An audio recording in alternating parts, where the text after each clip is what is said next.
Shalom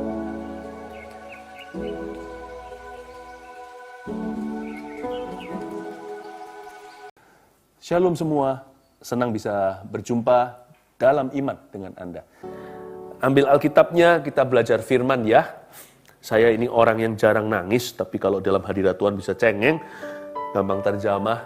Biarkan hati itu terus lembut ya. Janganlah hati kita seperti batu, apalagi ada semak duri, semak belukarnya, itu semua harus keluar. Supaya tempat kita itu subur untuk ditanami sesuatu yang sorgawi.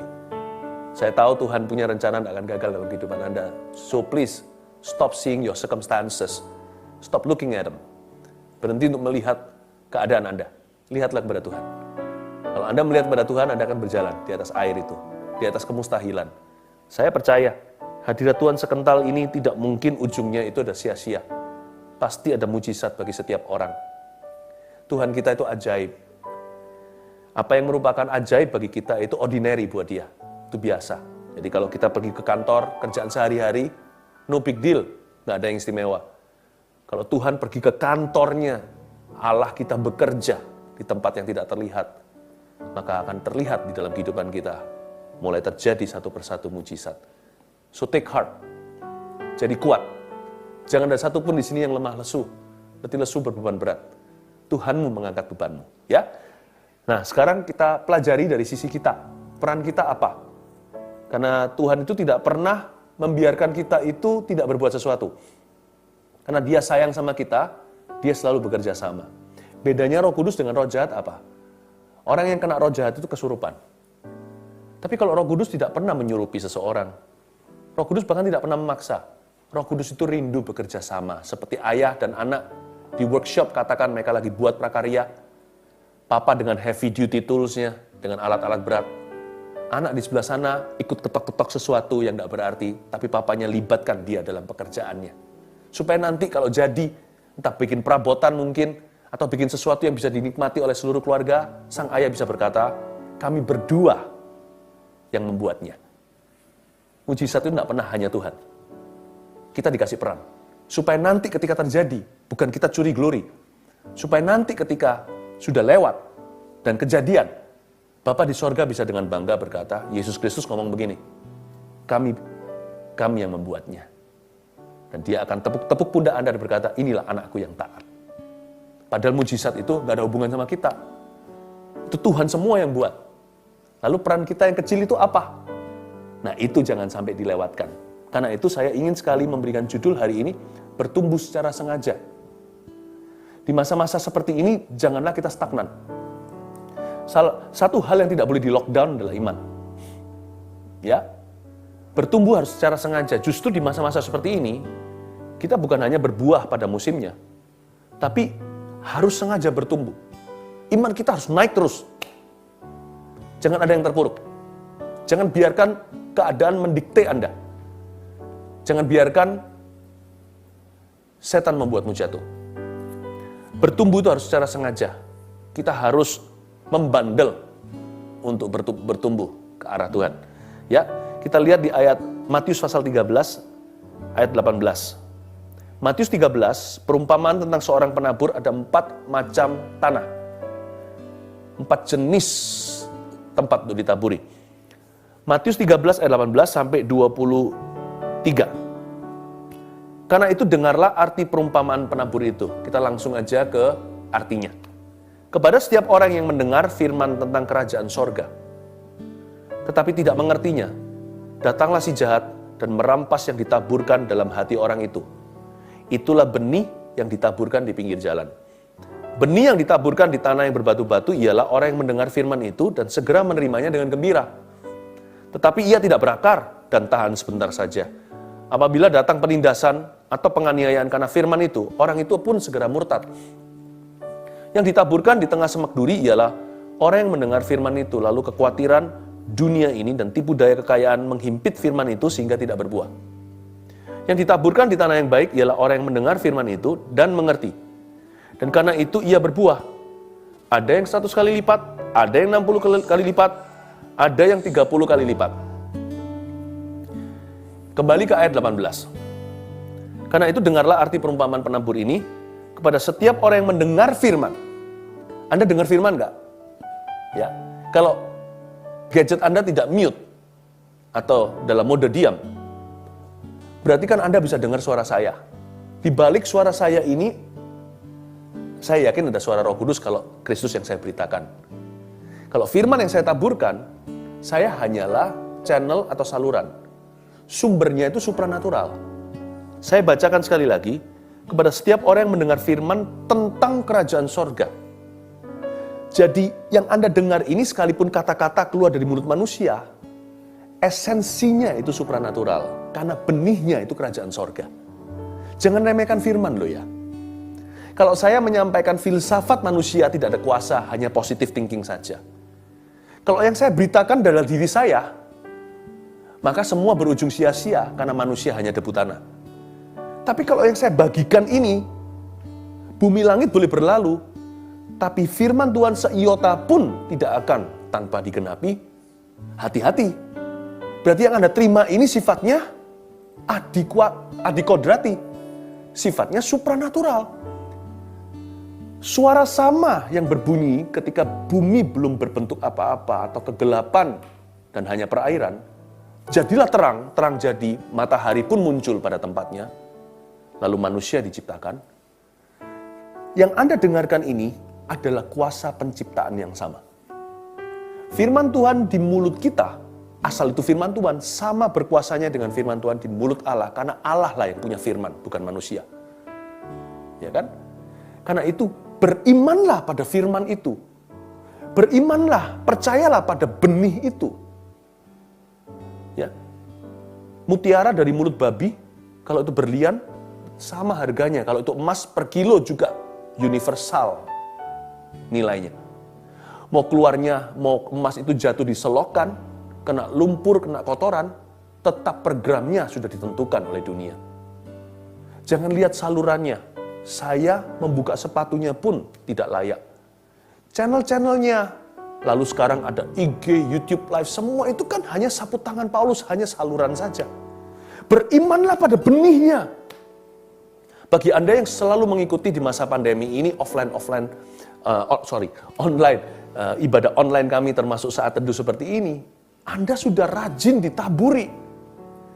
Gak mungkin gak terjadi sesuatu, butuh iman untuk kita begini loh. Bahkan kita perlu iman yang gede banget untuk percaya sesuatu gak akan terjadi. Firman ini yang sudah Anda dengar minggu per minggu, setiap hari Rabu, hari Sabtu, dan juga hari Minggu, Anda ditaburi melulu. Diemin aja pasti tumbuh. Firman Tuhan itu lebih subur dari kangkung. Karena sifatnya supranatural, yang punya benih itu kuasa. Have faith in the seed. Don't have faith in yourself. Don't have faith in me. Jangan beriman pada saya. Jangan beriman pada kami. Membuka tali kasutnya aja kami nggak layak. Kami nggak bisa. Jangan beriman pada diri sendiri. Jangan beriman pada situasi. Berimanlah pada benih itu. Have faith in the seed. The seed is the word of God. Benih itu firman Allah. Dan firman itu berkuasa, maha kuasa. Supranatural sifatnya. Makanya dikatakan yang mendengar firman tentang kerajaan.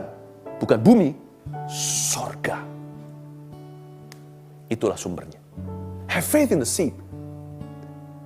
Gak mungkin gak terjadi sesuatu. Jadi jangan mau ditipu sama setan. Hidupmu gak akan kemana-mana. Muter-muter melulu. Hanya karena kita belum melihatnya, beriman dulu. Kalau kita belum bisa beriman dengan sesuatu apa, berimanlah pada firman terlebih dahulu. Percaya bahwa apa yang Anda terima itu sifatnya supranatural. Ya. Nah, lalu dikatakan di ayat ini kepada setiap orang yang mendengar firman tentang kerajaan sorga ayat 19 tapi tidak mengertinya, datanglah si jahat dan merampas yang ditaburkan dalam hati orang itu. Oke? Siap-siap. Tanah tipe yang pertama. Itulah benih yang ditaburkan di pinggir jalan, bertumbuh harus secara sengaja. Apa peran kita? Tulis nomor 1, perhatikan cara menerima. Itu dia. Perhatikan dulu cara kita menerima firman Tuhan. Jangan acuh dan acuh. Jangan WO sebelum kita menerimanya. Banyak orang itu gak muncul ketika harusnya menerima roti dari sorga. Entah karena waktu kita mendengarkan firman, atau pas baca mendengarkan firman kita tertidur. Ada orang yang kan suka tidur di gereja. Ya kan Tuhan nggak maksa. Roh Kudus tidak membuat kesurupan. Dia nggak akan tembus telinga Anda, dia mengetuk hati. Kalau Anda tertidur ya firman nggak masuk lah. Karena kita juga butuh akal budi untuk mencerna. Ada orang yang WO, jadi belum turnamennya belum ada, sudah nggak hadir alias absen. Alkitab nih nggak pernah dibuka, ditutup melulu. Gimana Anda bisa ditaburi? Kalau dibuka plastiknya aja belum sempat. Gimana kita bisa makan? Ya kan? Kalau yang namanya kita makan sesuatu di dalam paketnya, kalau paketnya nggak pernah dibuka. Gampang lah. Kalau kita memang mau betul-betul bertumbuh secara sengaja, ditaburi firman dan mengalami mujizat Allah, turn to your Bible, open to its pages. Buka dulu. Perhatikan cara Anda menerima. Beberapa orang sama sekali nggak menerimanya dari awal. Karena tidak membuka diri. Ada juga yang acuh tak acuh. Ada yang meremehkan. Emangnya firman bisa solve my problem gitu? Bisa selesaikan permasalahan saya? Loh, sama dengan orang begini loh. Orang pusing lalu kita ambil obat. Atau penurun panas kalau kita itu demam tinggi. Emangnya ini bisa langsung saya masuk ini, langsung turun panasnya? Anda harus yakin bahwa obat itu dibuat oleh farmasi, dibuat oleh industri, untuk supaya kena kesasaran. Itu ada khasiatnya. Sedangkan obat ada efek sampingnya, firman tidak ada.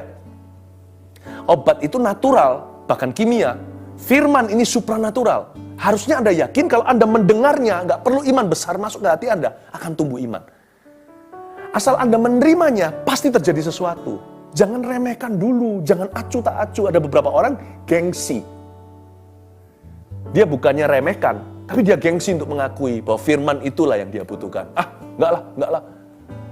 Mau juga enggak mau juga enggak berani. Jangan. Kalau kita itu menerima firman Tuhan, harus dengan sikap hati yang haus dan lapar, dan mau percaya. Saya nggak bilang sikap hati yang percaya, banyak orang tidak memulainya dengan percaya dulu. Tapi mau percaya, mau belajar, mudah diajar. Yang pertama itu, benih yang ditabur di pinggir jalan, belum masuk ke tanah, sudah dimakan sama burung-burung liar. Perhatikan firman itu jatuh ke tanah seperti apa di hidupmu. Jangan ditabur sembarangan. Dan juga jangan sembarangan terima taburan. Saya ulang, bagi yang menabur, jangan menabur sembarangan. Tetapi bagi yang ditaburi, jangan mau sembarangan menerima asal-asalan. Ya, gampang lah. Serius dong. Perhatikan caramu menerima.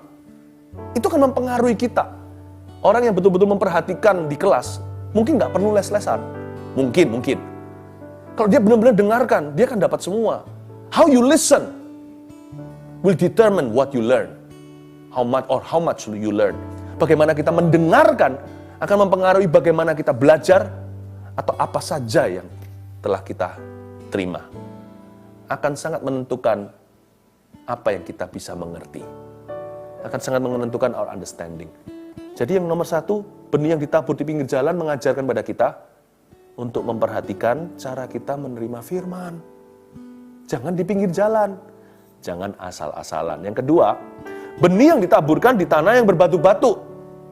Ialah orang yang mendengar firman itu dan segera menerimanya dengan gembira. Baru terima langsung happy ya.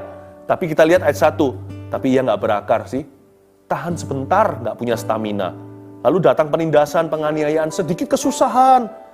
Karena firman itu, orang itu langsung segera murtad alias menyerah.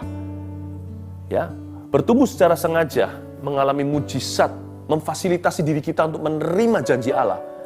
Itu pertama-tama perhatikan cara kita menerima. Yang kedua, beri komitmen. Kepada apa yang Anda dengarkan itu beri komitmen. Jangan takut berkeringat.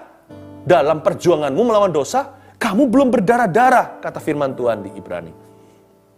Berdarah-darah pun kita belanin. Karena kita tahu firman is worth it. Firman itu nilainya kekal. Kepada apa yang Anda dengar, beri komitmen. Jangan takut untuk berusaha. Kita nggak bisa menumbuhkan benih itu tumbuh sendiri. Tapi usaha kita hanyalah menjaga hati kita subur untuk ditaburi. Beri komitmen. Supaya firman itu bisa bertumbuh leluasa dalam kehidupanmu hingga penggenapan yang tak terhingga. Not only how you listen, tapi how willing are you to put effort. Bagaimana kita, serela apa kita ini mau berusaha. Kita nggak bisa berusaha untuk menumbuhkan firman sekali lagi ya. Tapi kita bisa berusaha untuk menjaga hati dengan segala waspada. Karena kita tahu dari sana pertumbuhan. Oke? Beri komitmen. Lalu kita lihat ayat yang ke-22. Yang ditaburkan di tengah semak duri ialah orang yang mendengar firman itu, lalu kekhawatiran dunia ini dan tipu daya kekayaan menghimpit firman itu sehingga nggak berbuah. Yang ketiga, singkirkan gangguan. Tulis itu. Ya. Singkirkan gangguan. Kalau kita tahu ya, kita terima firman lalu ada sesuatu yang mengganjal di hati. Entah sesuatu yang kita sadari atau yang belum kita sadari hingga kita masuk lebih dalam hadirat Allah, baru diwahyukan. Ternyata aku tuh masih begini. Tapi khususnya hal-hal yang perlu disadari, langsung harus kita perhatikan. It will demand our immediate attention kalau sesuatu itu kita sudah menyadarinya.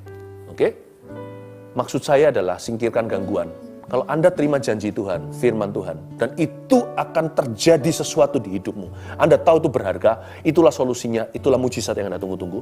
Lalu Anda tahu ada sesuatu yang mengganjal, yang memisahkan Anda dari kasih karunia Tuhan, entah itu akar kepahitan atau apa, cepat ampuni.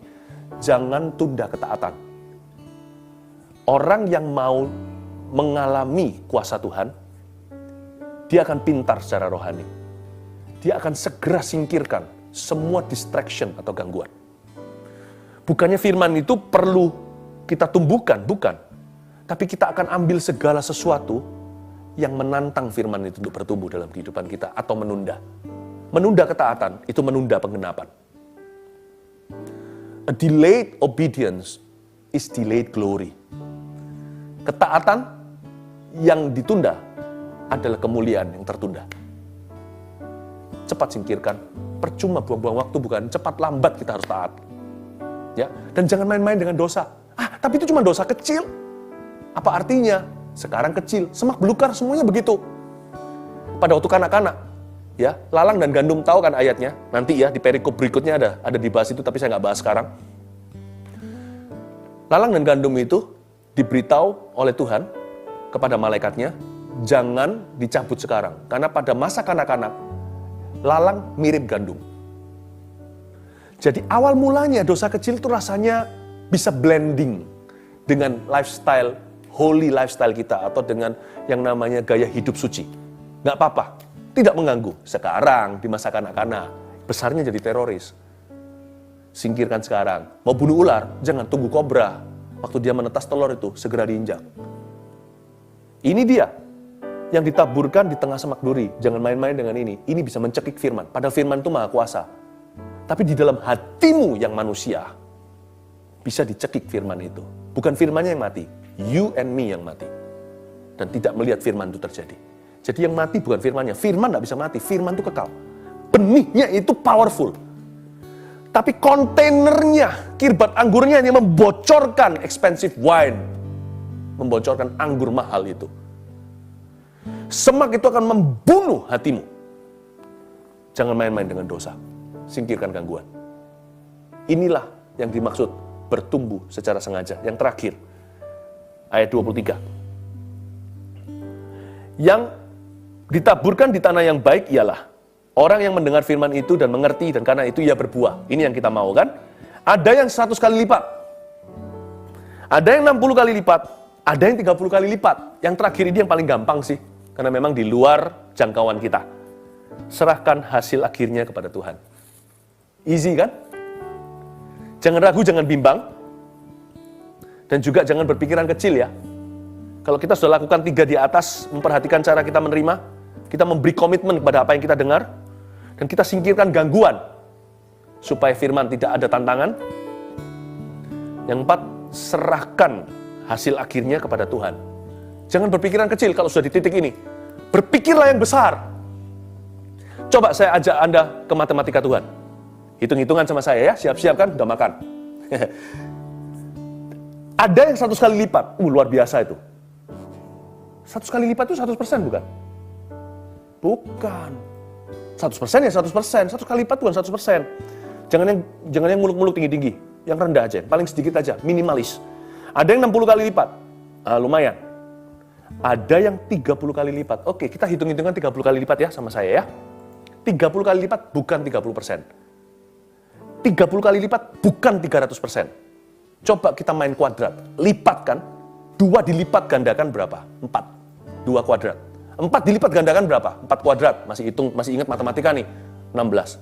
16 kuadrat kan? Pada waktu Anda kuadratkan 16, waktu 2 masih pertama, 4 kedua, 16 dikuadratkan, itu baru 3 kali lipat, belum 30 kali lipat. Coba kuadratkan 30 kali, mulai dengan angka 2. Kalkulator Anda meledak. Don't undermine the small seed of the word of God. Benih, rasanya apa artinya dalam situasi Anda, sebuah firman janji Anda dengar online lagi. Anda mendengarnya begitu, jangan remehkan, itu ujungnya bukan hanya memindahkan gunung. Kalkulator Anda, saya bukan bicara tentang harta dunia, perhitungan Anda akan meledak di luar dugaan. Apa yang hanya bisa dijelaskan dalam satu kalimat. Yang tidak pernah kau pikirkan, itu yang Tuhan sediakan. Nggak akan masuk ke akal. Nggak akan masuk ke akal. Makanya berpikiran besar. Jadi saya ngerti sekarang, ternyata firman itu simple loh. Tuhan kasih saya ayat firman seperti nggak lama yang lalu saya ajarkan tentang bersyukur. Siapa siap syukur, dia siap tempur.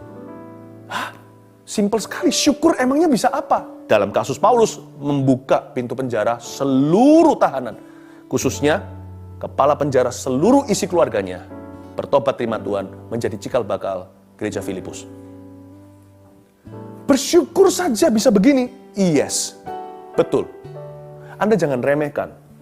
Kalau satu titik itu bom atom atau nuklir sorgawi, itu bisa memporak-porandakan neraka dan menunggang balikkan semua perakiraan manusia dan bisa mengubah dunia.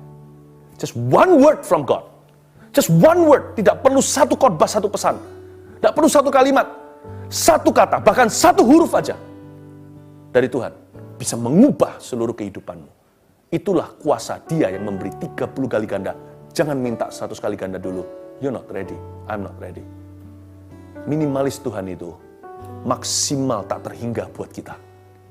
Bagaimana dengan maksimalnya? Satu-satunya cara untuk bisa menikmati Tuhan yang maksimal itu hanya berkata, how great thou art. Engkau maha besar ya Tuhan. Tak terselami hikmat-Mu. Dimulai dengan jangan remehkan firman yang Anda terima. Hanya satu ayat, Pastor Philip, atau hanya satu kata saja. Jangan remehkan, karena sumbernya itu sorga. Bertumbuh secara sengaja di masa pandemi ini. Janganlah imanmu jadi kecil maupun stagnan. Jangan putus asa. Saya kasih review terakhir, lalu kita selesai. Bertumbuh secara sengaja. Poin pertama, perhatikan cara menerima. 2, beri komitmen. 3, singkirkan gangguan. Terakhir, serahkan hasil akhirnya kepada Tuhan.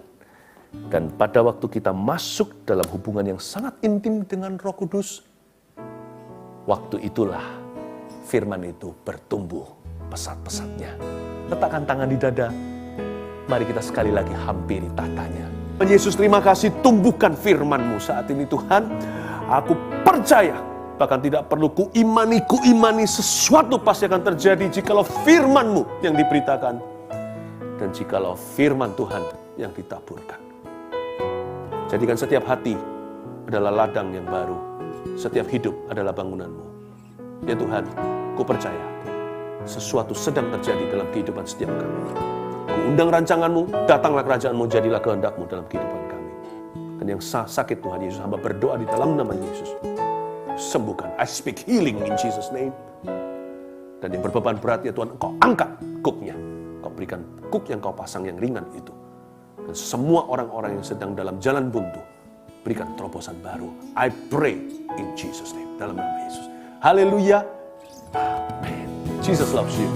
God bless you.